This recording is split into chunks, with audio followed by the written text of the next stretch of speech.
नमस्कार मित्रांनो, सकाळ सकाळ बघा सगळं आपण आवरून बघा आलतो बघा खाली. मग काय लेमन टी घेऊया म्हणलं मित्रांबरोबर. लेमन टी घेऊन आलो बघा बसमध्ये बघा सगळी पोरं येऊन बसलेली दादूर. त्यात बघा पृथ्वी आडा हात करायला जसं की मी सेलिब्रिटी असल्यागत. मग काय विषय आडो ग्राउंडवर आल्यावर बघा मांजर दिसलं, कुत्रं दिसलं, सगळे दिसले बघा. मांजर काय वेगळं काय तर करायला. मग काय त्यानंतर मॅच चालू झाली बघा. तुमचा भाऊ काय लवकर आउट झाला बघा. काय विषय नाही म्हणलं, रना झालते 21 बॉल 46 करून आउट झाला. तेवढ्या आत्र्यानं बघा शॉट मारला. त्यानंतर बघा पाण्या बघा कसं झोपलेला मध्येच आणि लगे बाउंड्री मारून झाल्यानंतर बघा आत्र्यानं 50 मारला बघा.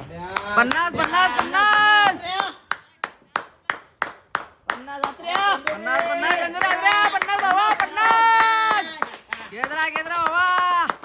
आत्र्यानं 50 मारला. तेवढा टी ब्रेक झाला बघा. मग काय दादा आलते चहा घेऊन. इकडे आत्र्या होता बघा 50 मारून आउट होऊन बाहेर बसलेला. विषय आडो पृथ्वी पण होता बघा. त्यानंतर लगेच मॅच झाल्यावर बघा लगेच स्ट्रेचिंग वगैरे सगळं करून घेत. पोरं पण होती बघा आपल्या बरोबर. मग काय विषय आडो सगळेजण स्ट्रेचिंग पण करायला ते तेवढं आपण पण करून घेऊया म्हटलं. मग काय त्यानंतर आलो बघा हॉटेलवरती. हॉटेलवर आल्यावर सगळेजण म्हणले चला इराणी चाय प्यायला जाऊया. मग काय बन मस्कानी इराणी चाय प्यायला गेलो. चहा पाणी सगळं आवरून बघा आपण आलतो रात्री बाप्पाचं दर्शन घ्यायला. आणि पुण्यात जो येतोय तो इथे येत नाही, तो असं कधी होतच नाही. मग काय विषय आडो बाप्पाचं दर्शन त्यांनी घेतलं. त्यानंतर बघा कोल्ड काहीतरी पिवा म्हणून आलतो बघा FC रोडला. रिची कॉफी प्यायला आलतो बघा. चला तर भेटूया आता पुढच्या ब्लॉगमध्ये. Bye bye.